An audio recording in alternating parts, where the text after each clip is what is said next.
po ang salita ng Diyos na ating pong patuloy na tinuturo at pinag-aaralan ay makapangyarihan at buhay.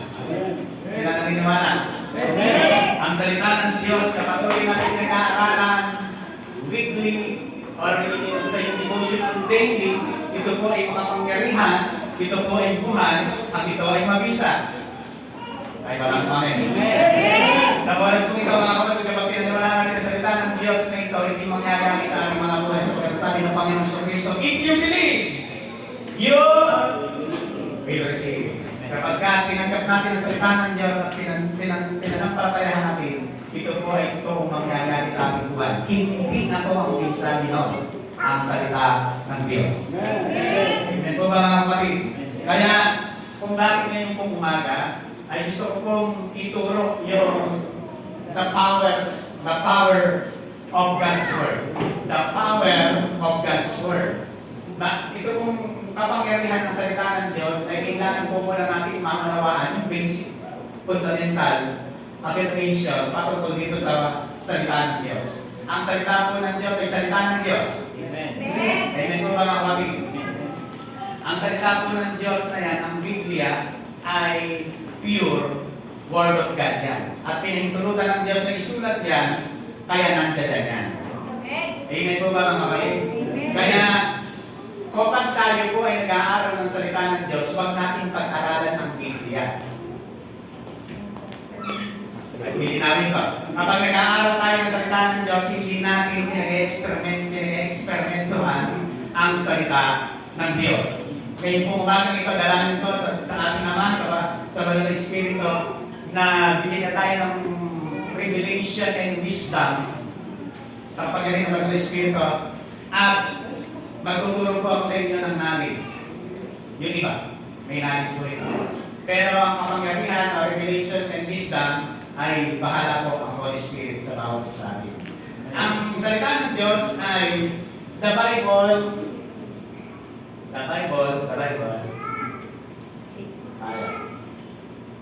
Explain. Ayan. The Bible explain itself. Ang Bible, hayaan natin siya na magpaliwanag sa kanyang sarili. Sapagkat hindi po natin pwedeng i-defense ang Bible. Sapagkat ang Bible ay ipapaliwanag patungkol sa kanyang sarili.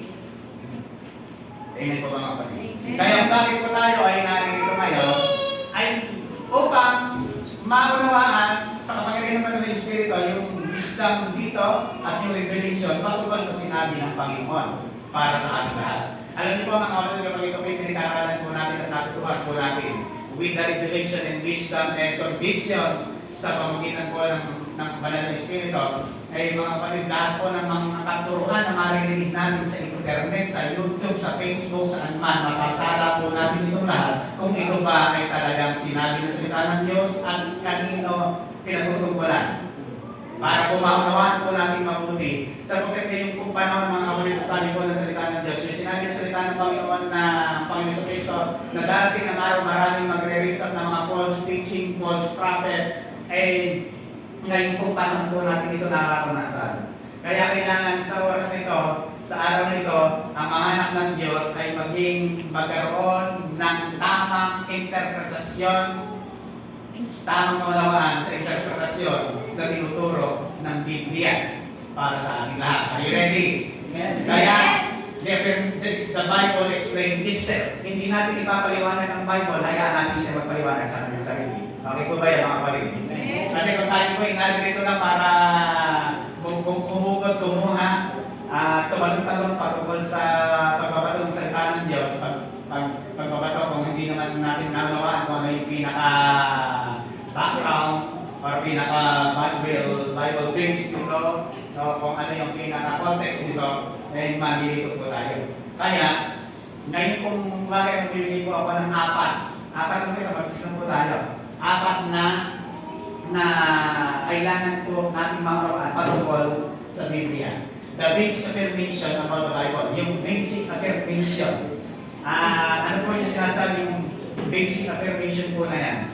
Yung pangunahin na pagkumpirma o panindigan, ganyan po siya, sa salita ng Diyos. Pangunahin or basic Yan po yung sinasabi ng Panginoon. Una, number one, the Bible is the Word of God. Sino naniniwala ron? Amen. Ang Bible o ang Biblia na hawak mo ay salita ng Diyos. Bakit ko pinagninindigan at pinagtidiinan ito mga kapatid? Sapagkat mayroong mga nagtuturo sabihin sa iyo, hindi naman lahat yan ay salita ng Diyos. Kasi may salita rin ng demonyo dyan. Nung si Jesus ay nakipag-usap sa demonyo. Tingnan niyo ako mga kapatid, gagawa ng kaparaanan ng mga sumisira sa salita ng Diyos, sa talagang nilalaman ng salita ng Diyos, ang Biblia. Ang salita po ng Diyos ay, kaya nga sinabing banal na aklat ng Diyos. Holy Bible.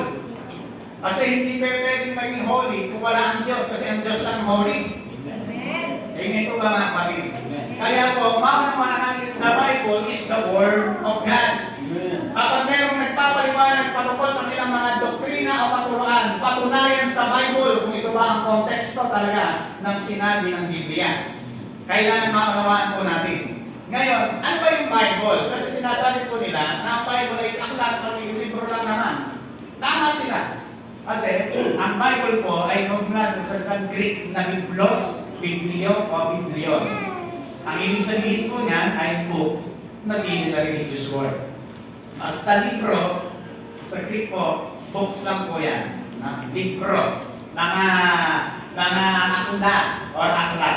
Yan po ang Bible. Kaya yung Bible na hawak natin, yan ay libro, aklat. Yan po siya. Yan ang kanyang literal. Bakit naging matindi ang dating ng Bible? Bakit nagkaroon ng matinding dating ang Biblia? Dahil sa nakabungad sa kanyang pangunan bago magsalita, sa kanyang salita. Nakabungad sa salita bago ang Bible ay ito. Basa. The Bible o ang aklat. Pinaninindigan kasi ang aklat. The Bible. Kasi pag nilagyan mo ng the, ibig sabihin, tumutukoy siya para sa isang bagay na pinaninindigan o bagay na mayroong isang separated na may dating, may isang libro, ganyan po yan. Diyan lang po nagkaroon ng usapin sa the Bible or ang aklat. Parang mayroong bigat, may dating.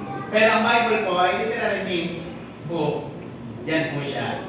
We affirm the fact the Bible is written Word of God.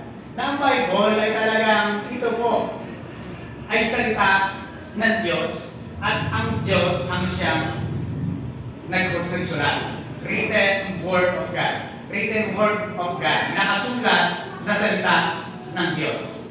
Yan po siya. At ang Bible po natin, mga kapatid, ay composed ng 66 book. Ang Bible lang po, ang totoong Bible ang sinasabi ko. Ang Bible po natin ay composed ng 66 books.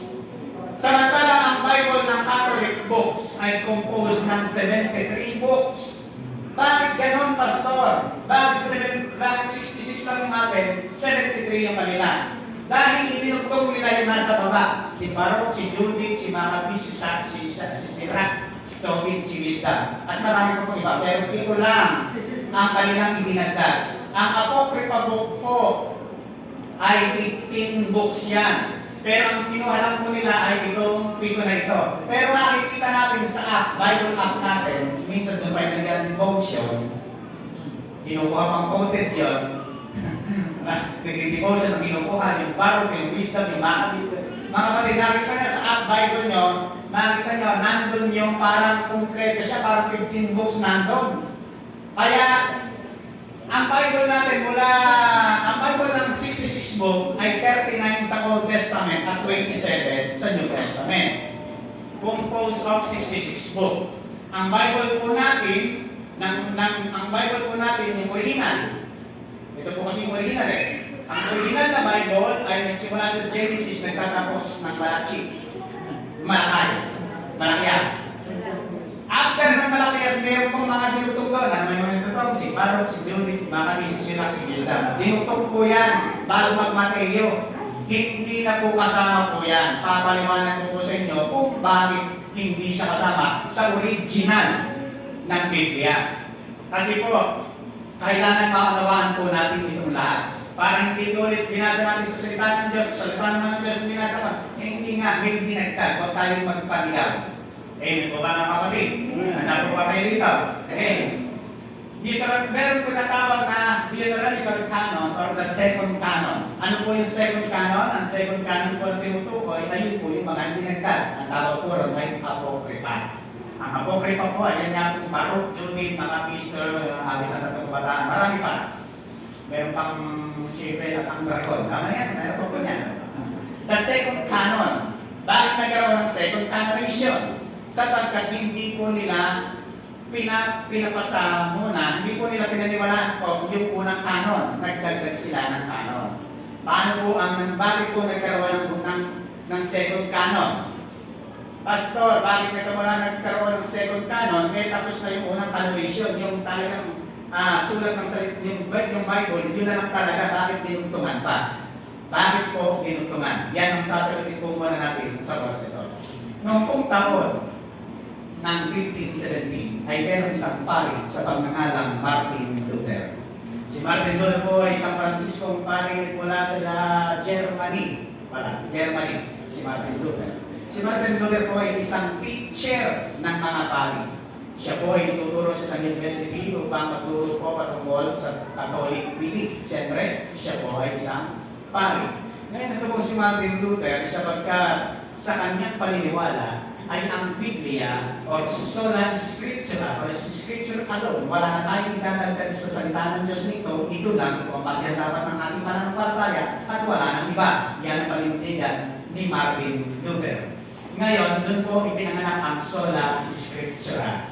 Ang sola scriptura po ay, alam po natin ibang mga kasama, di ba po yan? Sola scriptura, sola fide, sola Christus, sola Gloria, and ang pinaka-famous sa lahat ay Soli Deo Gloria. Yung pong lima po na yan ay akta ni Martin Luther sa kanya pong paniniwala. At yan naman po ang ating tinindigan sapagkat wala po tayong ibang basihan sa ating pananampalataya kundi ang purong-purong salita lang ng Diyos. Ngayon, nagkaroon po na tinatawag na Reformation. Bakit? Sapagkat itong si Martin Luther ay hindi niya matanggap yung katuruan ng Catholic, kaya ang ginawa niya ay nagkaroon siya ng Reformation. Diyan po ipinanganak ang Protestante. Kaya umiwalay ang mga Protestant na iwan ang mga Catholic na naniniwala doon pa rin sa belief na yun. At yung belief po na yun, mga kapatid, alam niyo kung bakit nila kinuha yung Apocrypha? Sapagkat sa Apocrypha, doon nila magkakaroon sila ng batayan sa kanilang mga ginagawa. Ano po yung kanilang mga pangunahing seremonya? Unang-una na po dyan ay yung tinatawag natin indulhensya. Ang indulhensya ay pagpapanalangin kapag patay na ang tao. Yan po ay mababasa natin sa Maccabees chapter 12 verse 24. Hindi ang pagkakamali ako. Basta nandun lang po yan. Maraming na lang. Nandun po yung pananalangin sa patay. Ngayon, hindi po tayo kasi nipapanalangin sa patay. Kaya ang ginawa nila, kinuha nila yung book na yan para meron silang basihan sa kanilang ginagawa. Eh, ang sinasabi po kasi ng salita ng Diyos, ang kailangan, yung kasalanan natin ay talaga mapapatawad sa pamamagitan ng repentance, true repentance. Ibig sabihin ng true repentance from the Greek word ay to change your mind or to change the mind. Ang totoong kapatawaran, kailangan humingi ka ng tawad, nagkaroon ka ng totoong pagbabago ng iyong isipan, nagbago na ang iyong isip to change. Dito magkabit, hindi dati ginagawa mo kasalanan, biglang naliwanagan ka isip, nagbago ng isip, hindi mo rin ginawa yung kasalanan. Yun ang totoong repentance. Kaya lang, ang Catholic, ito po pag-aaralan po natin na history po ito, pag-aaralan nyo na lang po mga kapatid. Hindi po tayo naninira ng kung ano, ito po ay history. Kaya ang ginawa po ng Catholic Church, ito po ay kanilang kinuha yung mga apokripa po na yan para meron silang batayan sa kanilang ginagawa pananalangin sa patay. Eh alam niyo naman po kapag ka mananalangin sa patay, yan po ay isang napakalaking negosyo ng isang simbahan. Sapagkat hindi pwedeng ipanalangin kapag alang dato. Walang dato. Hindi pwede. Kaya kung alam niyo po mga kapatid, kaya nga po nangingihilang tuwing may misa. Kung dito meron po niyan, sa amin po kasi meron. Sabi ko hindi po kami nagbibigay patungkol sa akong gawain ng simbahan. Pero kung meron pong may sakit at nangailangan, magbibigay po kami. Kung meron pong namatay at mag-aambag, magbibigay po kami yan. Pero patungkol po sa gawain ng simbahan, fiesta, mga ganyan, pasensya na po, hindi po kami bibigyan. Eh sabi pa, pag hindi kayo kanibigyan, alam mo yun, wala akong problema. Si Lord ang mag-aayuda sa amin. Pero yung mga nasa mga ayuda, alam niyo po mga merong separation na tinatawag, separation of state and religious church. Hindi pwedeng pagsamahin ng state and religious. Magkabukod nga yun eh. Ano kinalaman ng ayuda rin sa hindi mo pagbibigay doon? Sa bagay, sabi ko nga, alam niyo po ba? Sabi ko, hindi naman sinasagot. Sabi ko kay tatay, sabi ko sa nila, wala akong ayuda kapag hindi ka nagkay sa fiesta, sa ganito. Wala po ang problema, hindi niyo ko binigyan. Sa katotohanan na tayo ginaha, na parang kong tinanggap sa Panginoon, pinamili ko lang sa mga pastor na talagang matanggalan ng utot. Alam niyo, magkano po tinanggap ko nung bumaha sa amin? Nasabihin ko pa kaya? Pinibigay ko lang din po yun sa mga pastor natin na yung church yan. 24,000 ang natanggap kong pera, ang patawag. Bigyan ko. Binigyan niyo rin po ako ng church. Pero alam niyo po, pinamigay ko po yun sa mga talagang nangangailangan. Eh, sino gusto ko mag-ayuda sa akin? Gobyerno, sardinas na 3 piraso sa kanto din. O yun. Ako pa tatakutin nila na wala akong ayuda. Si Lord ang mag-aayuda sa atin. Kaya si Lord ang mag-ayuda the best.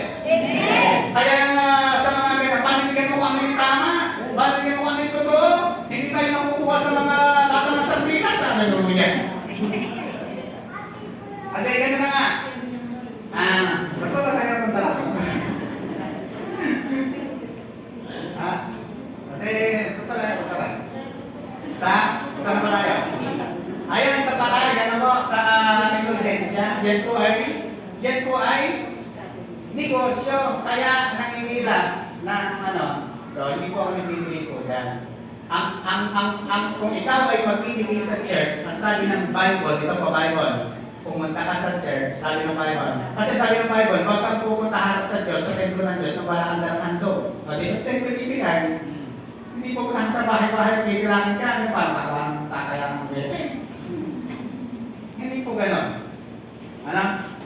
Ngayon, ito po ay pinabulahanan. Hindi kong isang pangin si Martin Luther, kaya pinangatang protestante dahil hindi niya kinuha itong theater ng apocrypha. Kaya ang pinanindigan niya, ito lang talaga ang inspired by God. Yung 66 books na yan. Ngayon, para matugunan yung pinakakalam ni Martin Luther na hindi dapat ito, yung 66 ang kailangan natin, hindi natin kailangan ipag-pray matay, hindi natin kailangan yan. Ito lang sinasabi sa Diyos, true repentance ang sinasabi sa ng Diyos. Para yun po ay kanilang pagulanan sapagkat malaking pong lupon niya, malaking pong samahan, religious ang Katoliko, para po pagulanan yan, nag-meeting ngayon ang Council of Trent. City of Trent sa Northern Italy. 1545 hanggang 1564. Nag-meeting po sila. Ano gagawin natin? Bakit ang kumakalat ng protestante na ito ang talagang sinasabi? Inisip nila ngayon yung idagdag yung apocrypha sa kanilang Bible sapagkat doon nila makukuha yung magbibigay ng patunay o facts sa kanilang mga ginagawa. Ang isang example na yan, yung pananalangin sa patay. Pili mo, nag-meeting po sila ganyan, ang Council of Trent para upuin po yan. And sa loob po ng 1545 hanggang 1563, inaprubahan po nila, tinanggap nila ang Book of Apocrypha. Ginawa nila ang second canon. Hindi lang isang canonization, dapat meron second. Mga kapatid, ang Diyos hindi nagkakamali. Kapag may unang kanon, yun na, sapat na yun. Hindi mo na magkaroon-kanon pa, dahil susunod ng isa, may una na, dahil may dalawa, dahil may tatlo pa. Baka may tatlo pa sa susunod. Kaya po, kailangan malinaw sa ating lahat kung ano, yung totoong sinasabi ng salita ng Diyos. Maunawaan po natin mabuti kung ano yung sinasabi ng salita ng Diyos. Amen po ba mga kapatid? Kaya wala ng pag-devotion na ngayon, nagagamitin na yung apocrypha. Amen po ba? Ngayon, ang Bible po natin ay the Bible natin, the Holy Bible ay composed ng 66 book, isinulat ng 40 writers, written in 3 languages, Hebrew, Greek, Aramaic. Yan po original. In the period of 1500. Year in 3 continents. Asia, Europe, Africa. And one author, the Holy Spirit. Basta bakit one author, pero binanggit doon 40 writers. Magkaiba po ang writers and author. Ang author, siya po yung nagpapasya kung ano yung susulat. Alam niyo po, 40 writers, hindi naman sinulat na, may, halimbawa, may 40 tao dito. O sulat natin ang libro, pero hindi tayo ng Diyos. Hindi po gano'n, ha? Ang 100 years ang pagitan bago masulat ang isang Biblia. 100 years. Yung iba, yung mula sa Old hanggang sa New Testament, 1,000 years pa bago maisulat. Pero, ginagarantiyan ko kayo. Pag binasa niyo ang buong Bible, wala Genesis hanggang Revelation, wala kayong makikitang contradiction sa kanilang mga sulat, kahit iba-iba lang sila sulat. Walang contradiction, pinagkokonta-kontra lang ng reliyon. Kaya mayroong debate ito din eh. Kasi bakit? Pinagkokonta-kontra eh. Kaya nga dapat hindi tayo magpaliwanag sa Bible. Hayaan natin ang Bible ang magpaliwanag sa ng Bible. Hindi magkakamali pagka siya ang magpaliwanag sa kanyang sarili. Eh, ginagawa ng tao, pinapaliwanag dito, pinapaliwanag dito. Siyempre, magkaiba kayo ng tanaw. Anong number ito? Sabi ng isa, 6. Pumunta ito. Hindi, 9 yan! 6 eh! Ay, ikaw naman. 9! Ganun ang mangyayari. Eh, kung tayo lumagay, kung nasan tayo nakalagay, dapat dito tayo lumagay sa sinasabi ng sinabi ng salita ng Diyos. Dahil pag sinabi ko ng salita ng Diyos, yun yung totoo. Dapat ang nagpapaliwanag ng salita ng Diyos. Kaya, 40 writers sumulat, walang contradiction. Hindi sila nagtutulig saan. Eh, yung sinabi lang na maasim sa Bible, nagtulig saan. Hindi ako maasim daw na kambyas yan. Naku, hindi, isang palo yan. Ay naman ka, may magkayan. Pinagtalunan na, maasim na sinabi. Ano man yun, basta sinabi maasim, makasuka pa yun eh. Ibig sabihin ko mga kapatid, yung 40 writers, hindi contradiction. Bakit? Merong one author, the Holy Spirit. Ano bang ibig sabihin ng Holy Spirit? Alam niyo ba yung Holy Spirit? Para po siya, para malaman po natin, yan pong guide ng Holy Spirit habang nagsusulat, para po siyang paraw. Alam niyo po yung paraw? Ay, mga taga-lupa tayo lahat, hindi tayo taga-taga dyan, hindi natin alam kung ano yung paraw. Alam lang natin, karabaw. Na yung paraw po, pagkano tayo sa dagat, yan po ay yung pang-tap, yung pang kung saan po ano yung kung hangin, tinatangay lang yung paraw. Google nyo na nga lang po mga kapatid, para makakamahan. Makakamahan yan, yung bangka na yan, tatalanin siya lang. Saan na marami yung Boracay? Pwede Google nyo lang, para makakamahan. Yung paraw, kung saan naaming hangin, papuntay hangin, doon siya pupunta. Ganon ang author, pagdating author ng Holy Spirit. Kung saan gustong isulat, doon sumusulat ang mga writer. Kung ano ang tinitita ng Holy Spirit, yan ang sinusulat ng mga writer. Ganon kapangyarihan ang salita ng Diyos. Amen. Sabi ko ng 1 Peter 1:2, i-prove natin kung bakit ganon. Sabi ng salita ng Diyos, for the process never came by the will of man, ang mga kasulatan o ang propesya ay hindi nanggaling sa kagustuhan lang ng tao. But holy men of God spoke as they were moved by the Holy Spirit. Yung mga tao na nagsusulat, sila ay moved ng banal na Espiritu. Kaya ito naisulat. Yung salita kong move sa salitang Greek ay peromenoia. Ang ibig sabihin po ng literal means ay driven by or carried along by. Ibig sabihin, driven by the Holy Spirit, yung kanilang pagsusulat. Yung kanilang ginagawang pagsusulat ng salita ng Diyos ay talagang ang Holy Spirit ang siyang o ang author, siyang nagdidikta kung ano yung isusulat. At alam niyo po mga kapatid, bakit hindi natin tinanggap yung apokripa? Ba't sila tinanggap? Bakit tayo hindi natin tinanggap? Meron po mga kadahilanan kung bakit hindi natin ito tinanggap.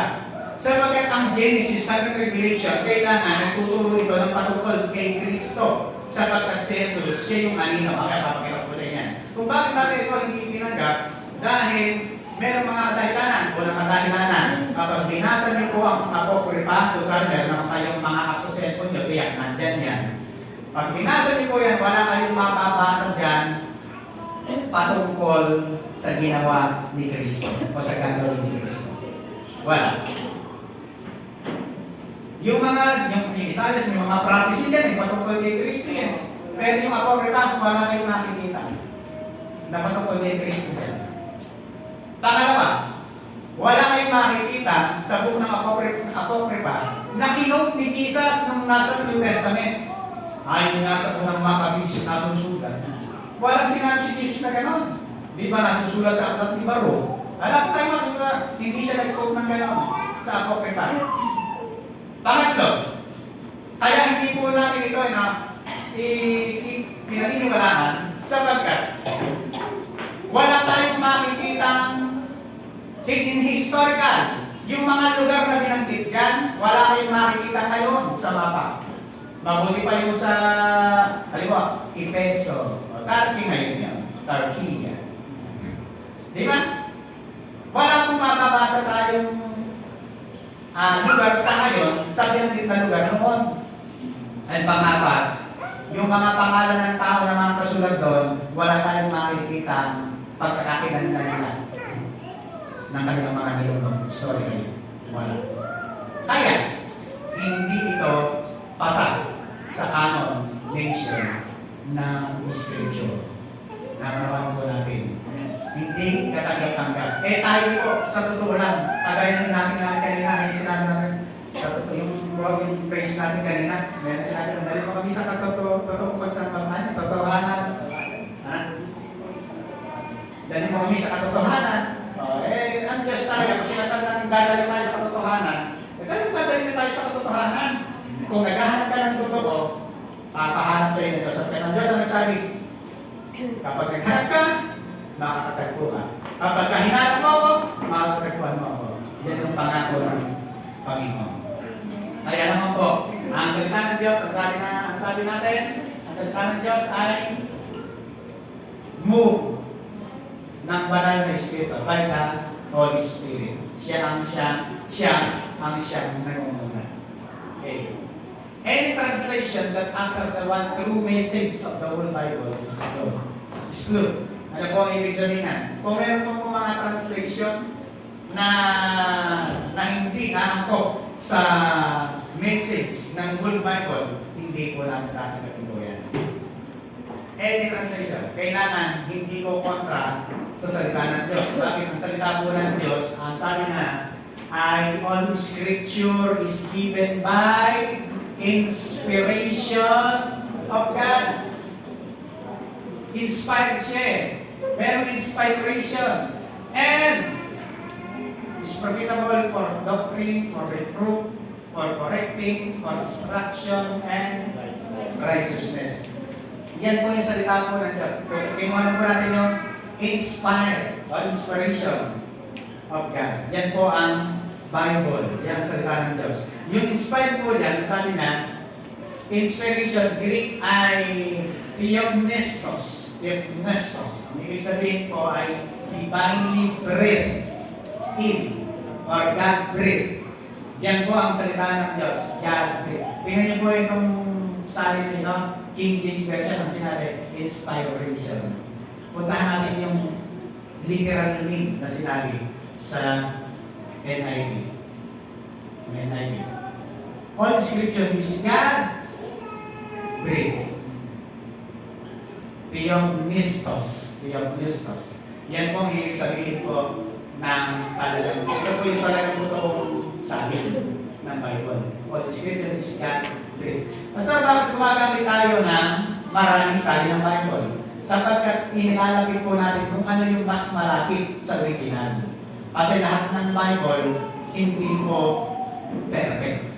Kailangan ilapit natin kung ano yung original. Kapag ginamit sa King James Version, inspiration lang. Ginamit naman sa New International Version ay God breathed. Okay, yan ang mas malapit. Ayon sa salita ng Greek na Theopnistos. So, yan ang kukunin mo natin kung ano yung mas malapit. Kaya sa mga nagtuturo, paalala, kung ano yung malapit na sabi, yun ang kukunin natin. Para nun, hindi tayo lalayo kung ano yung. Ang isa kong malayo ng translation ay yung minsan, napakabago para wala ng gabi, yung Pinoy Bible. Ano yung Pinoy Bible? Ano yung English Tagalog siya? Parang wala ng gabi. Pero para ngayon, kumpara lang natin sa maganda, pinaupo natin sa original. Ano pa po ba kayo mga kapatid? Natututo po tayo? Sabi po ng 1 Peter 1:3, for you have been born again, not of perishable seed, but of imperishable, through the living and enduring Word of God. Tayong lahat ay na-born again, nakakilala sa Panginoon, ipinanak tayo muli, hindi sa binihing nasisira, kundi sa binihing na hindi nasisira. Through, ano yung binihing na hindi nasisira sa Bible? Through the living and enduring Word of God. Ang salita ng Diyos ay nananatili at buhay. Yan sinasabi na. The Bible is inspired, infallible, and inerrant. Yan po.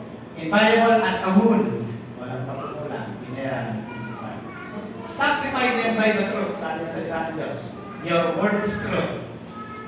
Sabi ng John 17:17, sabi ni Jesus Christ mismo, nung siya nagpe-pray, Father, sanctify them by the truth. Ano yung truth? Your word is truth. Balikan naman natin yung original noun sinabing your word is truth. Ang original Greek po niyan ay hologos estin, he, aletheia. Ano po yung pagkukulang? Your word is truth. Dito, hologos estin, he, aletheia. Yung pong he, hindi po is yun. Yung he sa Greek ay the. Mas malaki natin pang ng the kaysa sa is. Tama po ba mga kapatid? Yung mga English speaker natin. Tumutukoy talaga siya na ito talaga ay totoo. The truth. Hologos estin, he, aletheia. Dapat yan, your word is the truth. Wala na yung dry. Kaya hindi parang binasaan. So, ganun na walang dating eh. Pero sa original word po niya, may dating yan. Amen ba? Nakuha po natin. Sabi ni Lord, sabi ng Panginoon, sanctify them by the truth. Your word is the truth. Wala nang ibang katotohanan. Ang salita ng Diyos ang katotohanan. Kaya kung meron tayong paniniwalaan, pananampalatayaan, yung sinabi ng Diyos, hindi yung sinabi ng tao. Amen. Sinabi ng Diyos, magaling ka na dahil sa latay ni Kristo. Amen. Sinabi ng Diyos, pinagpala ka na dahil kay Kristo. Amen. Yan yung sinabi ng salita ng Diyos. Pag sinabi ng salita ng Diyos, totoo. The Scripture is the holy standard. The Scripture is the only standard of truth. Wala nang iba. The authority of the Scripture, yung sola Scriptura. The verse is the voice of God. Kaya pagka mayroong sinasabi sa'yo, nakaturoan, sabihin mo, patunayan mo nasa ng verse. Sapagkat the verse is the voice of God. Pagka mayroong paturuan na parang naguguluhan ka, patunayan mo sa sinasabi ng Diyos, saan mo makikita? Dapat gano'n. Saan ko natin makikita po yung sinasabi po ninyo? Pag wala sa nakitang verse, hindi totoo. Kasi the verse is the voice of God. Naniniwala tayo na ang verse na babanggitin niya ay word of God. Ngayon, pag nagbanggit siya ng verse, patunayan pa rin natin. Tamang context ba yan? Yun ba talaga ang context? Hindi na tayo maliligaw. Bakit? Meron tayong knowledge, meron pa tayong wisdom galing sa Diyos. Meron tayong condition. Kaya po, maunawaan po natin mabuti. Amen. Yan. The authority, ang salita ng Diyos, yan lang yung ating authority. Any so-called truth contrary of Scripture is a lie. Yung parang so-called truth, na parang sa tingin naman natin, okay, kung ganito yan, gawin ko nga yung sinasabing pampaswerte, wala namang mawawala. No? So, truth yan. Ano sabi ng Bible patungkol yan? Lie. Halimbawa, sabi ng, ito rin pato sa inche, mag-ipit-ipit ng mga nag-iipit. Pera. O kaya ampaw. Tapos nakikinig pa kayo sa Facebook sa 10 kailangan para buwenasin. 10 dapat gawin para swertihin. Huwag kayong maniniwala sa mga ganyan, malas yun. Mga kapatid, meron mga bagay na sinasabi ang tao, pero kasinungalingan sa Diyos. Naku, lalo na po mga kapatid, ito, para hindi kayo takot mga kapatid sa linggo. Lalo na pag may patay, napakaraming pamahiin, huwag niyong paniniwalaan. Bakit? Ang paniniwalaan natin sa salita ng Diyos. Kung ano-ano, sinabi ng Stephen, sinabi ng sapatos. Inilagay sa bubong yun, naglagay ng itlog. Hallelujah! Malaki mawawala sa iyo kapatid, sa totoo lang. Sabi nila, wala nang mawawala, gawin natin hindi. Unang-una, nawala ang dignidad mo sa sinabi ng salita ng Diyos. Bakit dyan mo inilagay? Pananampalataya mo, hindi sa sinasabi ng salita ng Diyos. Dapat kung meron tayong paniniwalaan, hindi sinabi ng tao, hindi sabi-sabi lang, may fact, may katotohanan. Ang sinabi ng Diyos. Amen! Ngayon, dito, pag dumalaw ako ng patay, ewan ko. Sabi pa, okay, mga kasabihan. Yung hindi, di ba pag yung bawal magbalis pag may patay? Patay na ka, may patay na ka, bawal mo pang walisan. Linisin mo! Okay na yung bawal tayo, bawal magkahit ng nyo. Ang masama, wala tayo din nyo. Bawal daw magsakat. Ang masama, walang kakain. Natututun po tayo mga kapatid. Wala tayong ibang paniniwalaan kundi ang sinabi lang ng Diyos. Sabagat ang sinabi ng Diyos, yun ang totoo. Huwag tayo magpapapekto sa sasabihin ng tao sa atin. Ang paniniwalaan natin kung ano yung sinasabi ng salita ng Diyos, paninindigan natin, mga kapatid. Kasi, bakit ba tayo pamamantanan sa mga swerte? Kasi ang buhay nila malas din eh. Ito ba mga kapatid? Parang tingnan niyo yung mga misakit na wala nang puntahan kung kanila nila pumupunta. Pumunta kayo ng Bulayo, kay Mang Kevin, kay Mang Isko, kay Mang... Kung kanila na pumunta, lahat ng aturayo sinulubog na. Ngayon, alam niyo ba mga kapatid? Lahat ng mga sakit, tinatawag ng albularyo at kinakarga sa katawan mo. Lalo kang nahihirapan ngayon, hindi mo alam. Ganun ang ginagawa ng mga albularyo. Ay mga kapatid, kung hindi nyo pinaniwala ng sinasabi ko, maniwala kayo sapagkat sinasabi ng salita ng Diyos yan. Ang sabi ng salita ng Diyos, aklat ng Deuteronomy, basahin nyo na lang, nakikita nyo po ron. Ang sabi ng salita ng Diyos, huwag kayong sasangguni sa espiritu ng patay, huwag kayong sasangguni sa mananawas, huwag kayong sasangguni sa maghuhula. Kasuklang-suklang sa Diyos. Yan po ang sinasabi ng salita ng Diyos. Hindi tayo pinapasabi. Bakit? Kasi ang Diyos walang gustong itaas kung di siya lang. Amen. Kaya kung ikaw may sakit, lumapit ka sa Diyos, wala kang ibang pagagawin pag ikay gumaling. Pupurihin ng Panginoon. Hallelujah! Hallelujah! Bakit? Pinagaling ka ng Diyos ng totoong Diyos.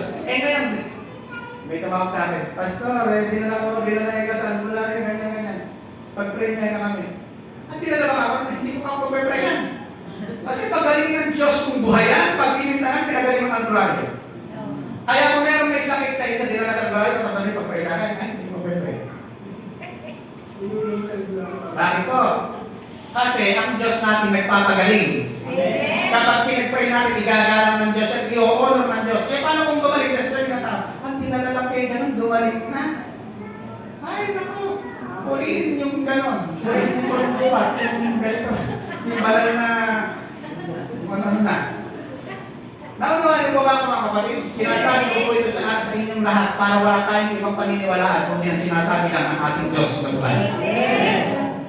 Hindi natin sinisira o anuman. Ang sinasabi lang natin dito, yung totoo. Sapagkat ang totoo, ang magpapalaya sa tao. Yan po ang kailangan natin maunawaan. Ano pa po ang ating makikita? Pangalawa, the Word of God is Spirit. Ang salita ng Diyos ay Spirit. Kaya po mga kapatid, sabi nila, basa ng Bible, nasisira ulo mo dyan. Eh kasi ang Bible is Spirit, tapos pipilitin mong unawain sa intellectual mong kaisipan. Masisira talaga ang ulo mo. Hindi natin maunawaan, hindi maunawaan ng tao hindi nagtataglay ng Espiritu ng Diyos ang Bible. Kasi ang Bible, isinulat yan para sa mga anak ng Diyos. Amen. Isinulat yan para sa mga nakakilala na sa Diyos. Kasi kung yung natural lang, may pipilitin mong unawain ng Bible, masisira talaga ang kukotin natin yan. Tapos meron pa po, dahil hindi na unawaan ang Bible ay Spirit, kinagsalo ang Bible, ngayon lahat ng tanong sasagutin, puro natural ang sagot. Totoo po ba ng Diyos ay may puwis? Ay meron kapatid, basahin natin, natin po yan. Ang sabi, ang Diyos na umupo sa kanyang trono sa kalangitan. O, kapatid, ang Diyos ay umupo.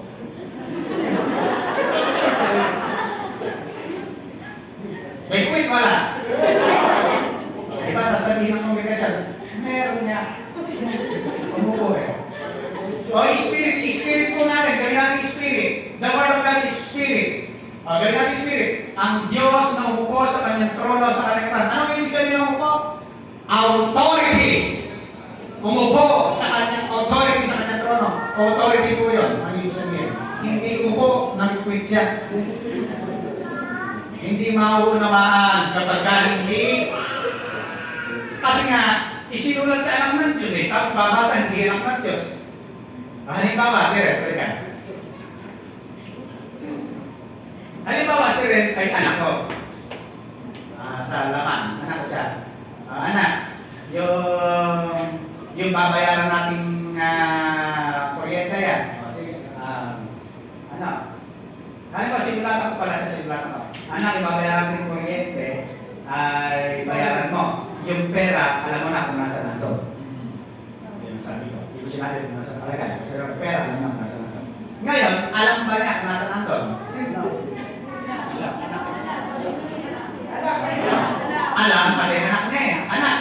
Alam niya. Kaya yung pera, alam mo na kung nasa nandun. Eh kung babasahin ng hindi anak yun, ganyan yung sulat. Binigay sa kanya yung sulat. Anak, yung mabayaran natin kuryente. Kaya alam mo, yung pera nasa natin. Sabihin mo hindi anak. Sabihin natin. Kasi hindi maunawaan pag hindi anak. Amen. Naunawaan po natin mga kapatid. Ang salita ng Diyos ay Spirit, maunawaan lang ito kapag ikaw ay spiritual na. Sapagkat ang sabi ng salita ng Diyos, this is the Spirit who gives life. The flesh profit nothing. The word that I speak to you are Spirit and they are life. Ang salita ng Diyos ay Spirit at nagbibigay ng buhay. Kaya pagka ang salita ng Diyos ay binasa mo, magbibigay ng buhay sa iyo. Kaya ang salita ng Diyos kapag narinig ng isang unbeliever, dadating yung pananampalataya. Sabagat faith cometh by hearing, and hearing by the word of man? God. Hearing by the word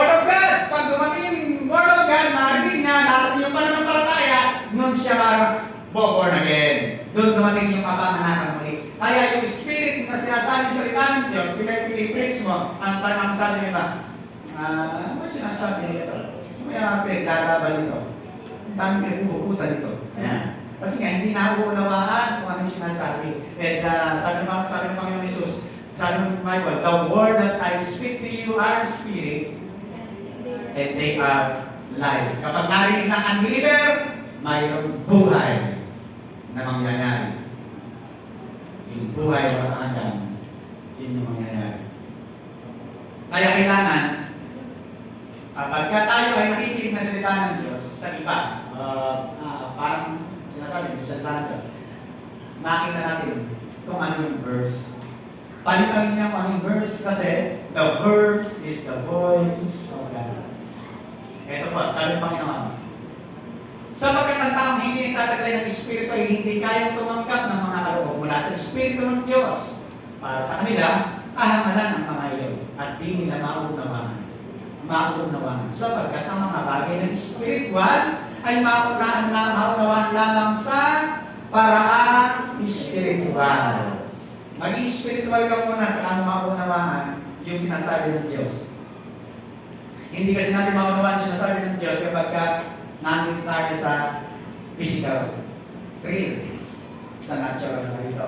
Kaya sabi ng Panginoon, kailangan maging spiritual muna tayo. Halimbawa niya, si Nicodemus sa John chapter 3. Sabi ni si Jesus Christ at si Nicodemo, picture lang po yan. Halimbawa ko lang. Si Jesus Christ at si Nicodemo ay nag-uusap sapagkat si Nicodemo ay pupunta kay Jesus isang gabi. Dahil si Nicodemo po ay isang teacher of the law. Teacher siya, leader. Alam niyo po si Nicodemo? Si Nicodemus po ay kasali siya sa kalupunan ng Sanhedrin. Kapag ikaw ay isang sacerdote or teacher or leader of the law, matalino ka, nakaupo ka sa Sanhedrin. Yan po yan. Isang araw, isang gabi, si Nicodemus ay pumunta kay Jesus at ang sabi niya, ano ba sinasabing tinuturo mo sa amin? Parang ganyan. Paano ipapanganak na, sabi ko, kailangan ipanganak na muli ang isang tao. Paano ipapanganak na muli ang isang tao? Kung siya ay matanda na. Halimbawa ako, matanda na ako. Papanganak uli ako. Papasok na ako sa tiyan ng nanay ko. Kaya makapatay na rin nanay ko nga pala. Paano na ako? Paano sinasabi mong ipanganak na muli? Yan po yung usapan dyan sa John chapter 3. Basahin nyo na lang mamaya. Paano may papanganak ng muli ang isang taong matanda na? Makakapano pa ba siya sa sinapupunan ng kanyang ina para muling ipanganak? Tanong ni Nicodemo. Kaya si Jesus Christ sabi niya, kailangan ipanganak na muli ang lahat. Sa English, kailangan ma-born again. Sabi ni Nicodemo, paano ma-born again? Ay matanda na. Makakapasok pa ba siya sa sinapupunan ng kanyang ina para muling ipanganak? Ano yung sinasabi ni Jesus? Spiritual. Yung sinasabi ni Nicodemo? Physical. Ay, paano magkakatagpo? Hindi magkakatagpo eh. Layo.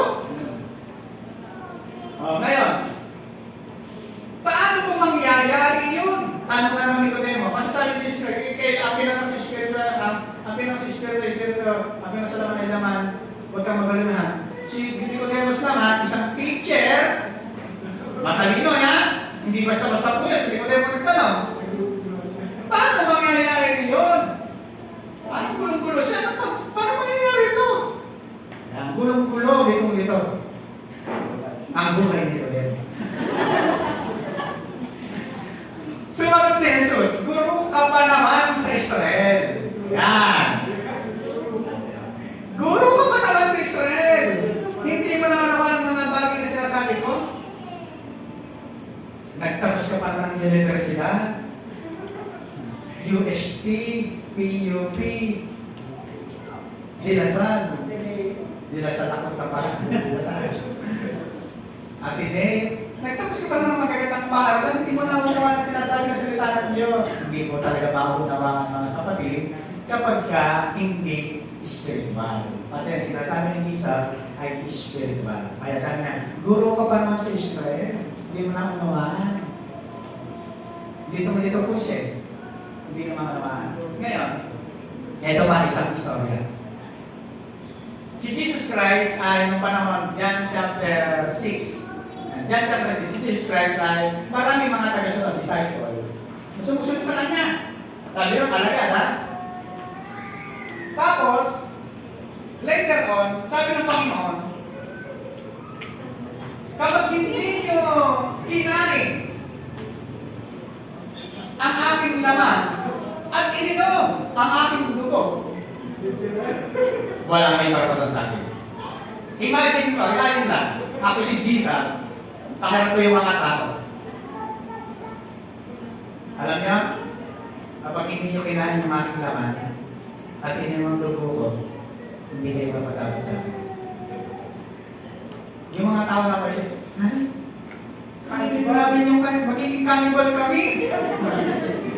Bakit namin ininom yung kanyang dugo at kakainin yung kanyang laman? Ibang katuruan na ito ba? Kumapag nga lang sa kanilang sapatid, bawal na sa kanila, kakainin pa yung laman. Kaya niyo ba? Narinig ito ng kanyang mga alagad at marami sa kanila ang nagsabi, mabigat na pananalita ito. Sino ang makatatanggap dito? Bakit yan si Pastor? Parang gano'n. Sinasabing kainin yung kanyang laman. Parang sa panahon natin, hindi ba gano'n na? Sampo pa lang. Ganyan yung nangyari sa kanila. Sino ang makatatanggap nito? Ba't ganyan na sinasabi? Kaya, verse 63. Ang Espiritu ang nagbibigay buhay. Hindi ito magagawa ng laman. Ang mga salitang sinasabi ko sa inyo ay Espiritu at ito ang nagbibigay buhay. Sabi ni Jesus Christ, Espiritu sinasabi ko. Hindi ko talaga kakainin yung laman ko. Hindi ko na yung dugo ko. Espiritu sinasabi ko sa inyo. Kasi ang salitang sinasabi ko sa inyo, Espiritu, ito ang nagbibigay buhay. Ano ba yung nagbibigay ng buhay na malahagan? Spirit po yan.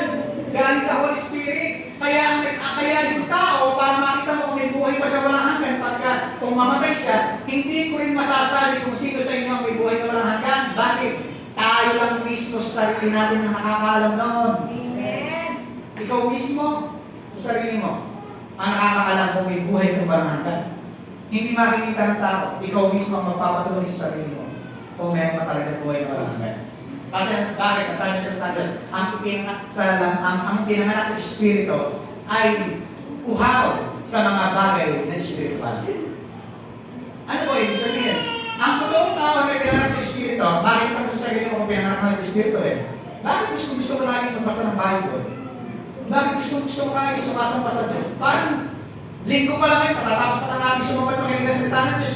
Ayaw mo pang lumabas na tayo kung bubay. Tapos sinasabi mo kayo, tayo, pagpiling ko. Sarap-sarap ng pakiramdam. Kaya ulit. Tapos gusto mo mag-serve na kagad. Yun na nga kapatid. Malamang, pinanganak ka ng ulit. Amen. Sa Espiritu. Yun ang isang ebidensya. Ebidensya yun. Yung galak-galak ka, tuwag-tuwag ka, ebidensya po yan. And yun po, pag nagtatagal ka na sa Panginoon, darating yung panahon na parang tatamlahin ka naman. Kasi inaalis ka ng Diyos dun sa joy of your salvation, at ang gusto ng Diyos, mag-mature ka naman. Habang nagmamature ka, hindi ka na madaling ma-open. Hindi ka na madaling ma-open. Hindi ka na manipis. Yan. Kasi nagmamature ka na. Naunawaan mo na ngayon yung ibang mga tao. Naunawaan mo na ngayon kung bakit siya ganito, bakit ganito. Kasi nagmamature. Amen. Amen. Yan. Sabi pa naman, tuloy natin. Mula noon, ito na po. Verse 66 na. Dahil sabi ni Jesus kayo, kung hindi kumain ng dugo ko ng laman, hindi ka lang pa rin. Eh, tao, hindi naman naglalay ito. Sino makakatanggap nito?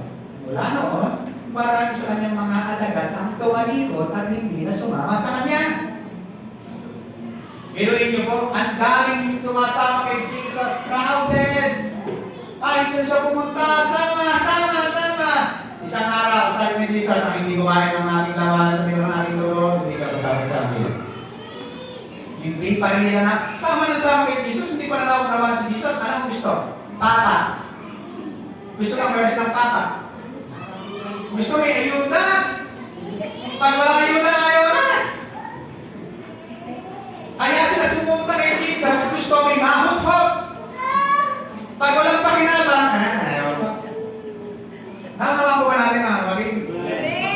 Ay, sa church pala na yan, bibigayan. Kaya naman, ayaw ko na.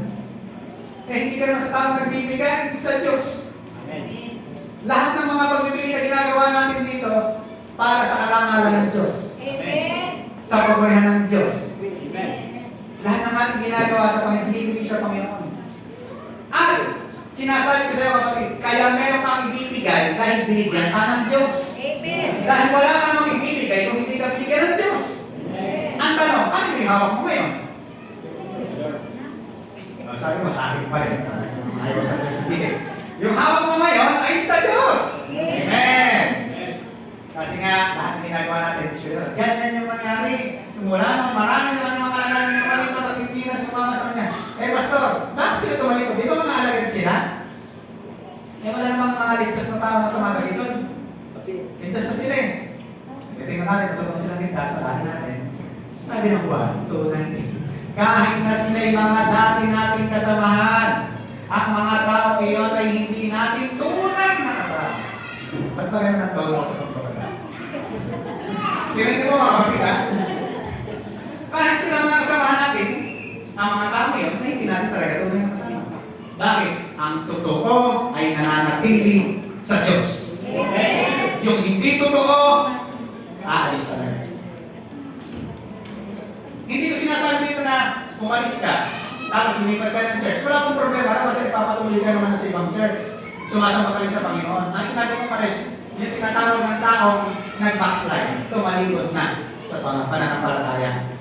Yun po, ibig sabihin, hindi totoong tumanggap at nakakilala sa Diyos. Pero yung totoo, lumamig ka man, maglaylo ka man, tiyak, darating yung panahon, pupunta ka pa rin sa presensya ng Diyos. Bakit?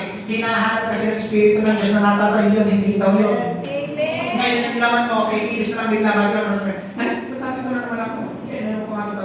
Paano nga, hindi naman ikaw yan. Yung Espiritu ng Diyos. Kaya, wala tayong dapat na pagmalaki tayo sa sarili natin, kundi pagmamalaki natin, ay yung ginagawa ng Diyos sa atin. Amen. Kaya sabi ng Panginoon, nakakot ng Diyos, kahit sila yung mga dati natin kasamahan, tapos ay lumipat na, nawala na, di ba narinig yun, pumunta na sa mga kulto. Alam niyo po, pag sinabi kong kulto, hindi po naniniwala sa pamantayan na sinasabi ng Bible. Ang tawag puro, kulto. Ano ba ba? Ang sabi ng Bible, marami tayong makikita na si Jesus ay Diyos. Amen? Pero pag pumunta ka ng ibang mga kulto ng church, sasabihin, hindi Diyos si Kristo, kulto po yun. Yun po ang isang paniniwala. Isa pa, hindi ko pa mga isa. Kapag sinabi ng ibang punta kayo sa ibang relihiyon at ang tinuturo, si Jesus ay hindi Diyos na mapangyarihan, little God lang siya, may mas mapangyarihan sa kanya, Ama. Kulto po yun. Bakit? Kasi ang Ama, si Jesus at ang Holy Spirit ay pantay, equal. Diyos sila. Eh, Pastor, the Father, the Son, the Holy Spirit, Trina ang Diyos. Isa lang yun. Huwag kayong makumpiyos. Bakit dati pa naman, tutulog ko naman po sa inyo. Para alam natin yung paliwanag sa mga nagtatanong sa atin. Alam natin pa. Ito po tinutulog ko sa inyo, basic, fundamental. Basic, ano po ito yan? Na pananampalataya po natin sa sultan ng Diyos. Ito pa, sabi ng Panginoon. Ito pa, sabi. Sapagkat kung sila'y tunay na aatin, kahit na sila'y mga dati natin kasamahan, ang mga tao nila ay hindi natin tunay na kasama. Sapagkat kung sila'y tunay na atin, mananatili sana silang kasama natin. Ngunit umalis sila upang maging maliwanag na silang lahat ay hindi tunay na kasama natin.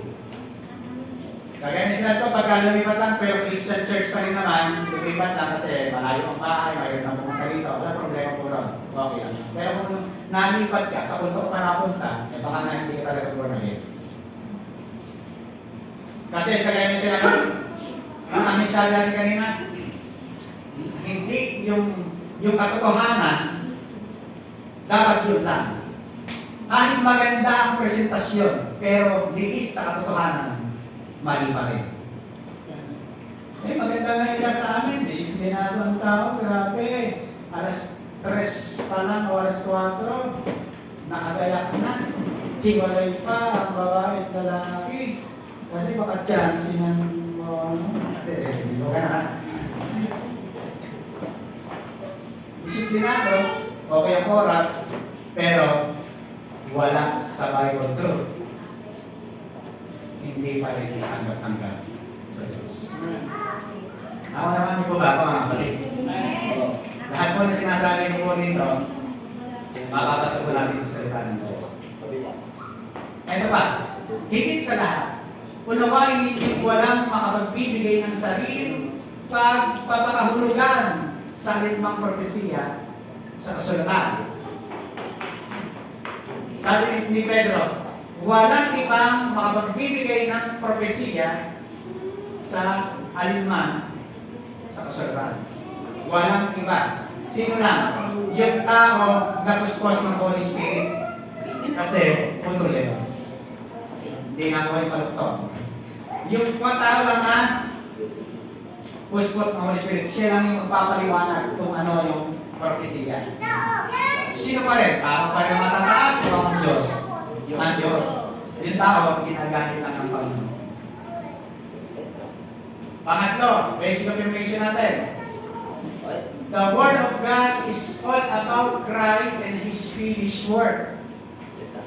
Ang Bible, dapat tumutukoy lang po ito sa kung anong tinapos na gawa ni Kristo. Puro si Jesus lang ang sentro. Basahin niyo po yung Bible mula Genesis hanggang Revelation. Puro si Jesus ang sentro yan. Puro si Jesus ang sentro. Bakit po? Sabi po ng Bible, di ba? Si Kristo ay kasama sa paglikha. Hindi siya nilikha, kasama siya sa paglikha. At simula pa lang kasama na si Kristo. Kaya the Word of God is all about Christ and His finished work. The law, yung law, yun po yung Old Testament, is the shadow. Sabi ng Hebrews chapter 10 verse 1. Shadow lang siya. Anino? And the Christ is, sa New Testament, is the reality. Yung Old Testament, anino lang po yun nang nangyayari sa New Testament. Sino po ba yung kaganapan sa New Testament? Si Kristo. Si Kristo yung anino na Old Testament. Kaya yan po yung makikita. Lahat na Jesus ang sentro. Kaya po, dapat ang simbahan, ang Christian Church, ang mga tao sinasabi na kay Kristo siya, wala siyang pinataas sa buhay niya, kundi si Jesus lang. Hindi yung sarili natin. Ibinababa natin lagi yung sarili natin. Walang sino mang tao ang itinataas. Si Jesus lang ang itinataas. The one big idea is Christ and His finished work. The message of the cross. Sabi ng Cristo. Yan yung idea ng buong Biblia. The message of the cross. Christ and His finished work. Yung tinapos na gawa ni Kristo, yung kanyang pag-ibig para sa atin. Ang mensahe tungkol sa pagkamatay ni Kristo sa krus ay kahangalan para sa mga taong mapapahamak. Ngunit ito'y kapangyarihan ng Diyos para sa ating mga naliligtas. Yan yung kapangyarihan ng Panginoon. At ipiniliwanag sa kanila ni Jesus ang lahat ng sinabi sa kasulatan tungkol sa Kanya, simulan sa mga aklat ni Moses, lalo, hanggang sa mga sinulat ng mga propeta. Pero may pagpapaliwanag ni Jesus Christ. Patungkol sa Kanya, ang pagpapaliwanag mula sa sinulat ni Moses hanggang ng mga propeta, hanggang sa ngayong kasalukuyan. New Testament. Pagkatapos ay sinabi niya sa kanila, ito ang tinutukoy ko ng sabihin ko sa inyo nung kasama pa ninyo ako. Dapat matupad ang lahat ng nasusulat tungkol sa akin, sa kautusan ni Moses, sa aklat ng mga propeta, at sa aklat ng mga awit. Ano yung tinukod ni Jesus? Puro Old Testament yan. Aklat ni Moses, aklat ng mga propeta, and aklat ng awit. Yung tatlo po na yan. Nag-focus siya dyan. You can only be correct in your interpretation when you see Christ in all Scripture. Lahat ng mga interpretasyon natin ay matatama lang kapag si Kristo ang siya nakikita natin sa lahat ng binabasa natin sa finished work ng Panginoon sa Kristo. And pangapat, the Word of God is a revelation. The Word of God is a revelation. Papahalaga. How did the apostle understand that Christ is the fulfillment of the Scripture? Paano nilang naunawaan na si Kristo ang fulfillment, ang katubusan, ang katubunan, ang kakumpletuhan ng kasulatan? Lucas 24:44, sabi niya, pagkatapos na sinabi niya sa kanila, ikaw, sinulo ko ikaw sabihin sa inyo, kasakalaw pa ninyo ako, dapat matupad ang lahat ng nasusulat tungkol sa akin, sa kautusan ni Moses, sa aklat ng mga propeta, at sa aklat ng mga awit. Lahat ng sinabi ni Jesus ay pinatunayan niya doon sa mga aklat ni Moses, aklat ng propeta, na siya yun. Ako ang tinutukoy ni Moses. Ako yung apoy doon sa wilderness na nagbibigay ng liwanag because Jesus is the light. Ako ang tubig na kanilang ininom sapagkat I am the living water. Ako ang tinapay ng mana sapagkat ang aking katawan ay tinapay ng buhay. Lahat ng kanilang tinanggap, lahat ng nangyayari sa aklat ni Moses ay si Kristo ang katuparan ng New Testament. Amen. Binuksan niya ang kanilang pag-iisip ko kung mamanawa nila ang mga kasulatan. Alam niyo po mga kapatid, kapag ka hindi nabuksan ang ating pag-iisip, hindi natin mamanawa ang kasulatan. Kapag hindi natin naunawaan na nabuksan yung isip natin patungkol sa pagbabasa ng kasulatan, hindi po natin maunawaan yan. Kaya kailangan ma-enlighten muna yung ating isipan para ating maunawaan. Sabi ni Jesus, binuksan niya ang kanilang pag-isip upang maunawaan naman. So, hindi nila maunawaan kung sino si Jesus yan, pero nung pinaliwanag ni Jesus, ang sabi niya, binuksan niya. Usapang kung nabuksan o may nagbukas? Hanggat hindi binubuksan ni Jesus ang isipan ng tao, hindi mananampalataya sa Diyos. Sapagkat ang Diyos ang may kagagawan para mag-enlighten ang isip ng tao. Revelation. Alam niyo po mga kapatid, dahil si Kristo yung may kagagawan para ma-enlighten, mabuksan ang isipan ng tao. Ano ang kailangan lang ng taong gawin? Maniwala ay bilig pa rin mo yun. Ang kailangan nilang gawin ay makinig mo na. Kasi faith cannot by hearing. Tingnan niyo. Habang pinakikinggan nila si Jesus, tinuturo ni Jesus yung kanyang sarili. Ako ay yung sinabi ni Moses, ako yung sinabi ng mga propeta, ako yung sinabi sa aklat ng awit. Ako yun. Na Kristo kailangan dito kayo. Ako yun. Nakinig mo na sila sa salita ng Diyos. Faith cannot by hearing. At suddenly, binuksan niya yung kanilang pag-iisip. Kaya kailangan sa tao para mabuksan ang kanilang kaisipan, para mabuksan ang kanilang panang magkaroon ng pananampalataya, dumapo ang pananampalataya, makinig muna ng salita ng Diyos. Faith cannot by hearing, and hearing by the word of God. Hindi ka bunda lang darating, kailangan mo nang makinig ng salita ng Diyos. Kailangan mo nang mapakinggan. Talaga mga kapatid, ang pakikinig ng salita ng Diyos ay hindi sa pilitan. Sino rin yung kinakalagkan? Wala kang nakita eh. Halika, gumalag. Kinalagkan. Meron ba? Wala. Bakit? Dahil ginusto mo na pumunta dito. Dahil ginusto mo na pumunta dito, ang tawag doon, free will. Mula pa lang sa inyo sa bahay, pagkagising mo, desisyon ka na agad. Ginamit mo na agad yung will mo. Na dumalo, free will. Tapos kung nahilig ka, dumating yung pananampalataya. Kaya habang nakikinig tayo ng salita ng Diyos, nadadagdagan ang ating pananampalataya, lumalaki yung ating pagtitiwala sa Diyos kasi nakikinig tayo ng salita ng Diyos. nabubomba hanggang sa Diyos na talaga tayo totoong nagtiwala. Amen. Ganun po yan. Kaya kung may mga bago-bago, tumataya ka pa ng wete, tumataya ka pa ng naniniwala ka pa masunod na swerte, kasi bago pa pala, wala akong problema po ron. Pero dahil hindi pa nang habang kaibigan sa salita ng Diyos, yung pananampalataya ng nangahangat, hindi na yung nakikita mo. Hindi na yung, alam niyo po, sabi pa ng iba, huwag ka na mag-alaga ng baboy, mag-alaga ka na lang ng numero. Kasi kung mag-alaga ka ng baboy, bibili ka pa ng pagkain. Maglilinis ka pa, mababaho ka pa. Mag-alaga ka na lang ng numero, ganun din yun. Numero na lang ba ang alagaan? Hallelujah. Ang alagaan natin, pananampalataya sa Diyos. Amen. Kaya sigurado, kapag sinabi ng Diyos, totoo, at ito ang mangyayari. Amen. Revelation, sabi ng Greek, ay apocalypsis. Ang ibig sabihin ng apocalypsis, unveiling, at nagaling niyang takip. Kasi, ganyan, binuksan niya ang kanilang pag-iisip. May takip pa yung kanilang isipan. The Word of God is a revelation. Habang nagtuturo si Jesus, hindi na nila maunawaan kasi nung tinuturo, ako yung sinunod ni Moses, ako sinunod ng propeta, ako sinunod sa mga alukit.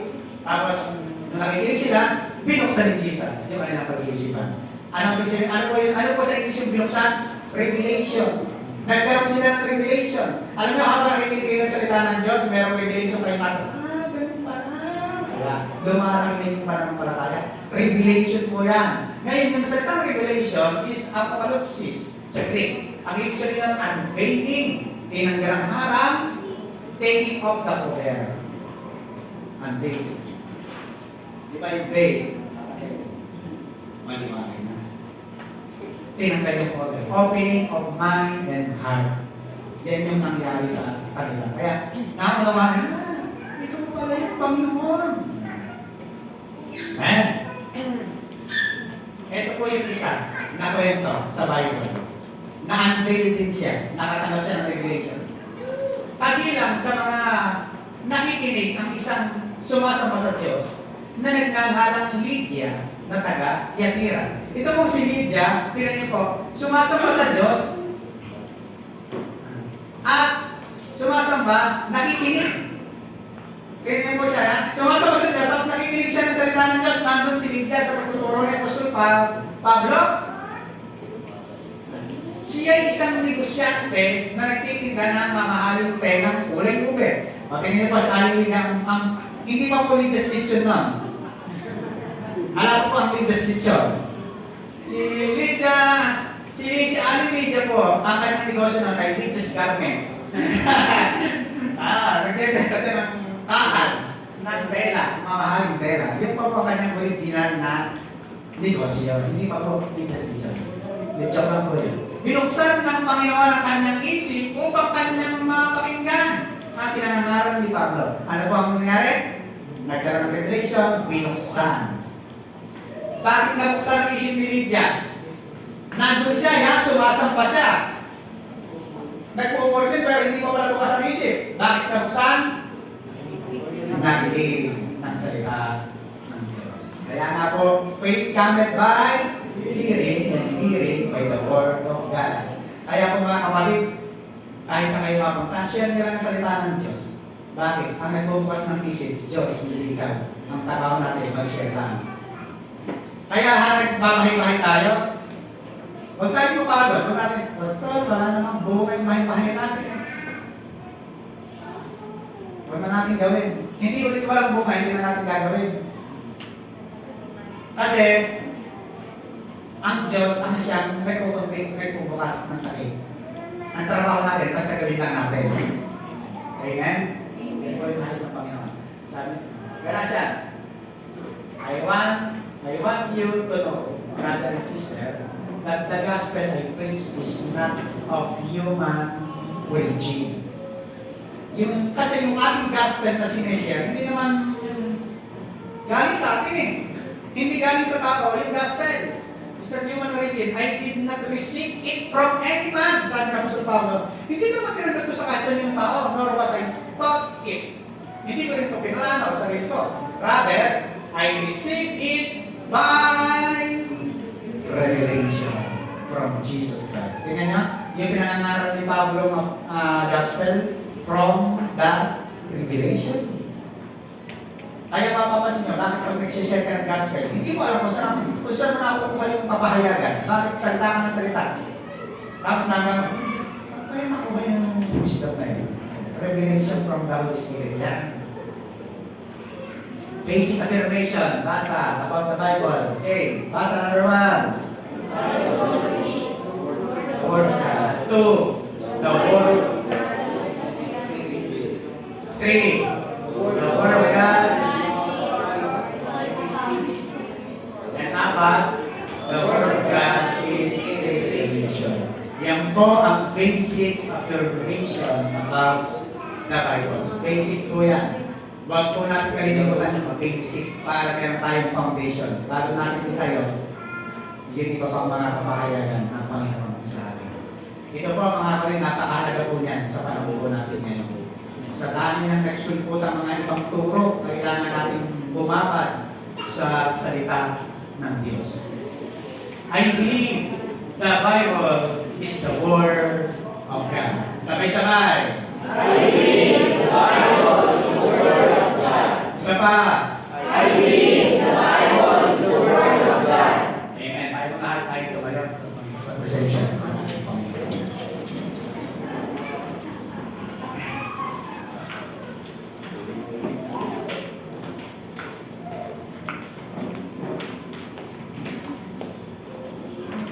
Ama, maraming salamat sa iyo pong mga salita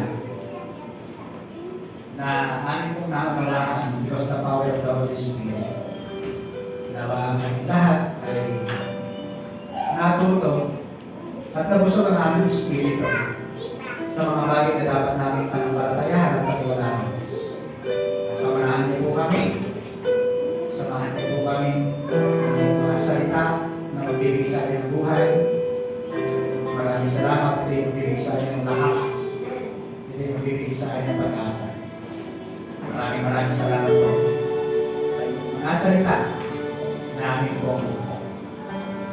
Iyo mo tinuro po sa amin sa Kristo. Tunay po ang ito yung kailangan namin sa aming buhay. Upang hindi kami malito na yung basic affirmation about the Bible, about the Word about your Word, ay aming pumamawaan. The Bible is the Word of God. The Word of God is Spirit. The Word of God is all about Christ and His Spirit's Word. And the Word of God is revelation. And we believe, Father, the Bible is the Word of God. Your Word is the lamp unto my feet. Maraming salamat po aming Ama sa iyong kabutihan, sa iyong katapatan, sa iyong mga salita na nabibig sa amin ng lakas sa pangalan ng Panginoon Jesus. Amen. Ipas po natin ang ating pagyanan. Kaya ito po sa Panginoon.